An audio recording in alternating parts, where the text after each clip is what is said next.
앞에서 바울은 고린도 교회에 있는 다양한 은사들이 있는데 사랑이 없으면 아무런 유익이 없다라고 말했습니다. 모든 은사 가운데 최고의 은사라고 말하는 그 사랑을 사모하면서 또한 바울은 오늘 본문에서 다시 은사에 대해서 이야기합니다.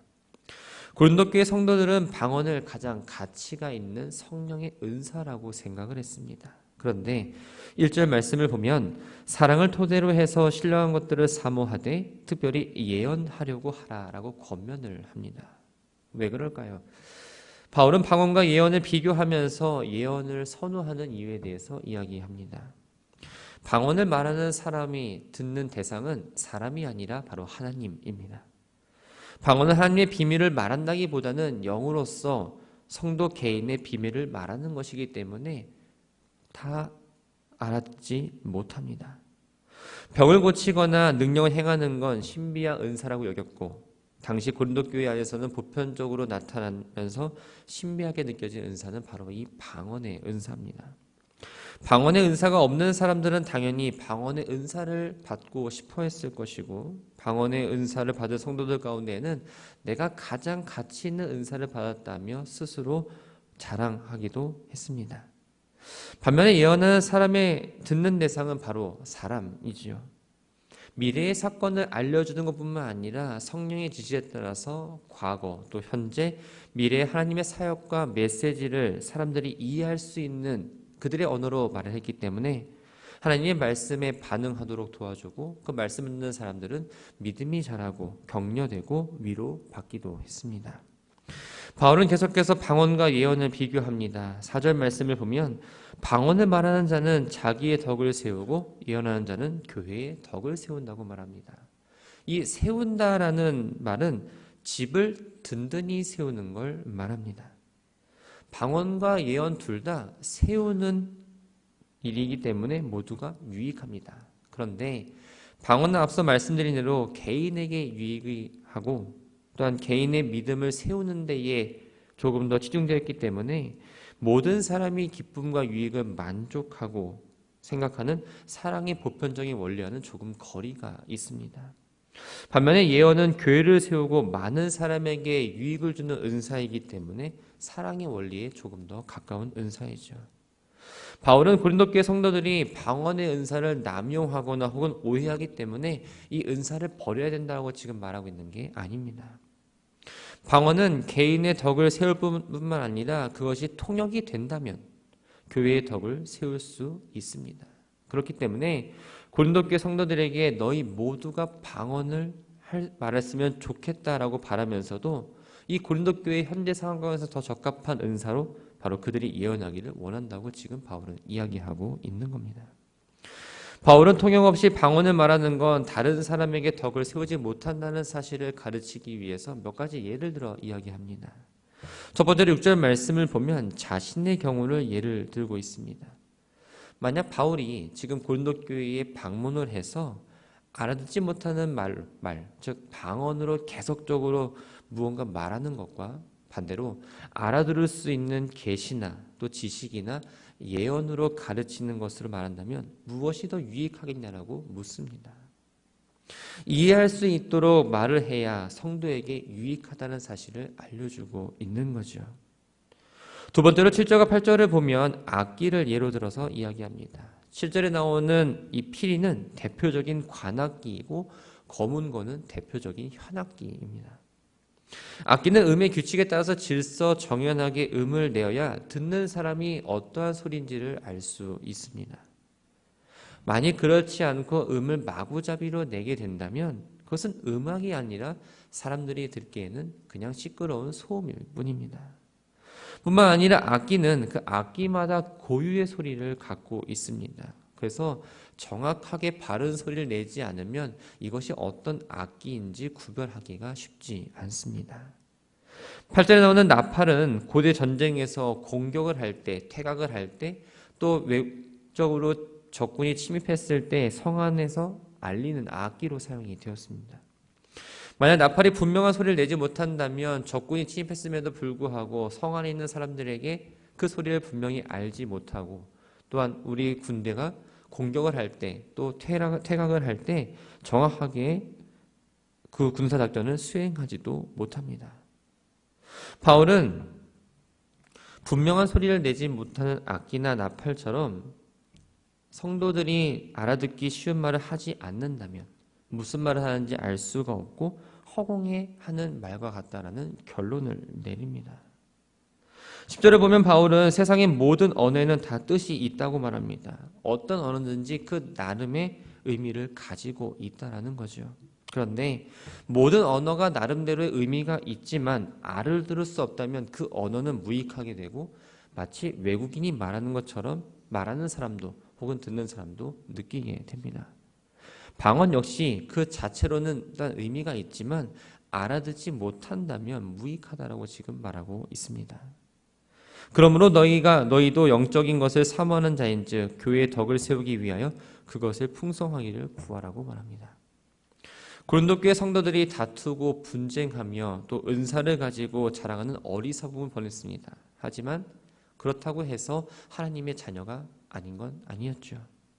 많은 문제가 있었습니다. 어린아이와 같았습니다. 하지만 그들은 하나님 안에 있었기 때문에 늘 하늘의 것을 사모했던 사람들입니다. 그러나 신령한 것에 대한 열심은 자기에게만 덕이 되는 방언과 같은 것에 치중되어 있었습니다. 그래서 바울은 이왕 신령한 걸 사모한다면 더 높은 것보다 사랑에 가까운 것, 즉 교회 전체의 덕이 되는 걸 사모하라고 지금 권면합니다. 교회의 덕을 세우는 원리를 이야기한 바울은 그 원리를 구체적으로 방언을 말하는 사람에게 지금 적용하고 있습니다. 지금까지 방언의 은사는 알 수 없는 언어로 하나님과 대화하는 개인에게만 유익하고 교회 공동체에는 유익을 주지 않는다는 의미로 말했습니다. 그런데 13절 말씀을 보면 방언을 말하는 자는 통역하기를 기도하다라고 이야기합니다. 통역은 알아들을 수 없는 말을 번역해주는 은사를 말합니다.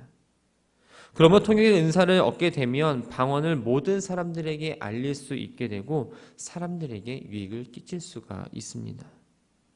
그렇기 때문에 알아듣지 못하는 방언을 말하는 사람은 사람들로 하여금 다 알아듣게 하여 교회의 덕을 세우기 위해서는 통역의 은사도 함께 구해야 한다는 거죠. 바울은 자신의 예를 들어서 방언을 말하는 사람에게 통역의 은사가 왜 필요한지에 대해서 이야기하고 있습니다. 내가 만일 방언으로 기도하면 나의 영이 기도하거니와 나의 마음은 열매를 맺지 못한다.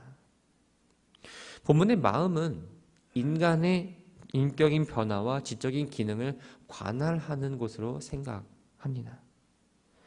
방언으로 기도하면 영으로 하나님께 기도하는 것이기 때문에 개인적으로는 기도를 한다고 할 수 있지만 자신이 이해하고 또 자신이 깨닫고 인격이 변하는 데는 아무런 영향을 주지 못합니다. 그렇다면 어떻게 해야 될까요? 바울은 내가 영으로 기도하고 또 마음으로 기도하며 내가 영으로 찬송하고 또 마음으로 찬송하겠다라고 대답을 합니다. 바울은 방언으로 하는 기도와 찬송을 하지 말라는 의미가 아닙니다. 영과 마음이 합해서 전인격적으로 하나님 앞에 기도하고 찬송해야 한다고 말합니다. 그렇기 때문에 영어로 방언을 말하는 사람은 마음으로 할 수 있도록 통역의 은사를 가지지 않으면 안 되었습니다. 바울도 방언의 은사를 받은 사람입니다. 그렇기 때문에 방언에 대해서 더더욱 확신 있고 분명하게 말할 수 있었습니다. 성도가 혼자 기도할 때 방언으로 기도하는 건 전혀 문제가 되지 않습니다. 오히려 개인적으로는 더 유익이 될 수도 있죠. 그러나 방언을 알아듣지 못하는 사람이 있는 이런 공적인 예배에서 통역이 없이 방언하는 기도는 아무리 통찰력 있는 내용이라 할지라도 아무리 감사와 축복을 담아있는 기도나 찬송을 한다 할지라도 그 내용이 무엇인지 모르기 때문에 함께하는 이들이 아멘으로 응답할 수 없고 기도로 인한 어떤 감동과 은혜도 나눌 수 없다고 지적합니다. 그래서 바울은 1만 마디 방언보다 몇 마디의 예언을 더 선호했습니다. 알아들을 수 없는 이 방언은 교회의 덕을 세우는 일에 아무런 유익을 주지 못하기 때문입니다. 그래서 20절을 보면 형제들아 지혜에는 아이가 되지 말고 악에는 어린아이가 되라. 지혜는 장성한 사람이 되라고 말합니다. 본문에 나오는 지혜는 이성 혹은 판단력을 말합니다. 어린아이는 아직 자라지 않은 미성숙한 단계에 있는 사람이죠. 그래서 이성, 생각을 하거나 어떤 판단을 할 때 어른보다는 미숙할 수밖에 없습니다. 그래서 눈에 보이는 것만 눈에 보이는 있는 그대로 사물을 판단하고 상황을 판단하죠. 그러나 어린아이가 어른에 비해서 잘하는 게 하나 있습니다. 바로 순수하다는 겁니다. 고린도 교회 성도들은 신앙이 자라지 못해 외적으로 드러나는 그 방언의 신비함과 화려함에 이끌려서 방언을 높고 능력 있는 은사로 잘못 생각하고 있었습니다. 바울은 이것을 지적하면서 다른 사람에 대한 그 배려가 없이 자신의 신앙과 인격을 자랑하고 내세우며 은사에 대해서 허영심을 갖는 건 마치 악을 행하는 것 같다고 말합니다. 그리고 여전히 교회 공동체의 유익은 아랑곳하지 않고 자신의 은사에만 중요하게 생각하며 특별히 방언의 은사에 대해서 치우쳐서 교회 공동체의 그 유익을 해치고 있기 때문에 이 교회의 덕을 세우는 것에 목표를 두어서 영적 은사를 사용해야 된다고 권면을 하고 있는 거죠. 21절 말씀을 보면 구약의 말씀이 인용된 걸 볼 수 있습니다. 바울은 자신이 말하고자 하는 것을 강조하거나 이 편지를 받는 수신자들을 설득을 할 때 종종 구약의 말씀을 인용하여 사용합니다. 본문의 말씀은 이사야 28장 11절과 12절의 말씀을 인용했습니다. 이 말씀은 선지자들이 전한 하나님 말씀을 이스라엘 백성들이 듣지 않았으므로 하나님께서 아수르라는 침략자를 통해서 다시 말씀하실 건데 그렇게 한다 할지라도 유다 백성들이 알아듣지 못할 거라는 내용입니다. 어찌 보면 이 말씀은 방언의 은사와는 좀 상관이 없어 보입니다. 다만 바울이 선지자의 예언을 예언의 은사로 또 아수르 사람의 말을 방언에 비유해서 고린도 교회 성도들이 방언에만 치중해서는 안 되며 또한 방언이 이방인에게나 혹은 복음을 전할 때 또 회개를 일으키지 못하는 도구로서 알려주고 있다고 이 비유를 들어 이야기하고 있습니다. 그러면 22절 말씀을 보면 방언은 믿는 자들을 위하지 아니하고 믿지 아니한 자들을 위하여 표적이나 예언은 믿지 아니하는 자들을 위하지 않고 믿는 자들을 위한다고 말합니다. 이 방언의 은사가 성령의 역사를 외부적으로 나타내는 일종의 표적과 같았습니다. 불신자들의 입장에서 이런 표적을 보고 성령의 역사를 받아들이고 예수를 믿으면 구원을 받고 또 이 표적을 믿지 않고 예수를 믿지 않는다면 심판을 받는다라고 생각했습니다. 이러한 의미에서 보면 방언은 믿지 않는 사람들의 표적이 된다는 겁니다. 반대로 예언은 믿는 자를 위한 것이라 말합니다. 예언이란 하나님의 말씀을 대언하며 풀어서 가르치는 것이기 때문에 작은 믿음, 연약한 믿음이 있는 자에게는 믿음이 자라거나 믿음을 견고하게 할 수 있도록 도와주고 믿음이 잘 자라고 있고 견고한 사람에게는 더 큰 믿음, 더 믿음을 견고하게 하며 순종과 사람의 삶을 살아갈 수 있도록 가능하게 해주기 때문에 바로 예언은 믿는 자들을 위한 것이라고 이야기하고 있습니다. 그러면서 바울은 23절과 24절에서 공적 예배에서 방언과 예언을 사용하는 어떠한 결과를 예상합니다. 예배에 지금 참석해 있는 상태입니다. 그런데 모든 성도가 방언으로 말을 하거나 혹은 돌아가면서 방언을 말한다고 한번 생각해 봤으면 합니다. 이 가운데에 모든 믿음이 단단한 자만 있는 게 아니라 초신자도 있을 수 있고 불신자도 있을 수 있습니다. 그들이 보았을 때 어떻게 느껴질까요? 그들은 전혀 알아듣지 못하기 때문에 성도들의 모습을 비상식적이다라고 생각하며 또 더 나아가서는 미친 사람이라고 생각할 수도 있습니다.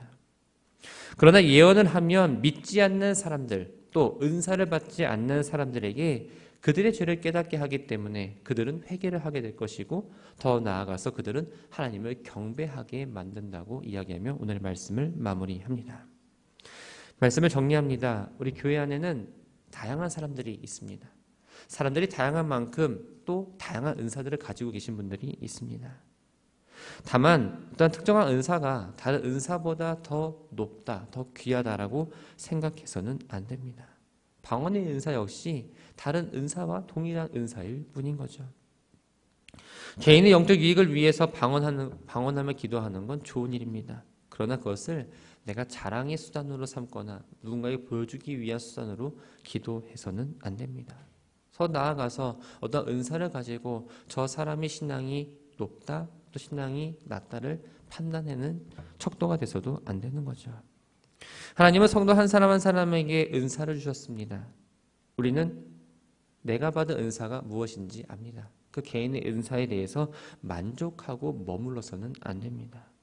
하나님이 주신 은사를 가지고 내가 과연 이 교회를 섬기면서 또한 우리의 삶 가운데서 어떻게 적용하고 있는가를 생각해 봐야 합니다. 그리고 은사를 나를 드러내기 위한 수단이 아니라 온전히 교회의 덕을 세우는 데에 사용이 되어야 합니다. 성도는 교회를 섬기는 사람입니다. 은사는 교회의 덕을 세우는 데 필요한 하나님이 우리에게 주신 선물입니다. 우리가 은사를 바르게 사용할 때 믿음의 공동체 지체들은 하나님의 사랑을 경험할 수 있습니다. 더욱 더 나아가서 우리 믿음의 공동체는 더욱 견고하게 건강하게 세워질 수 있습니다.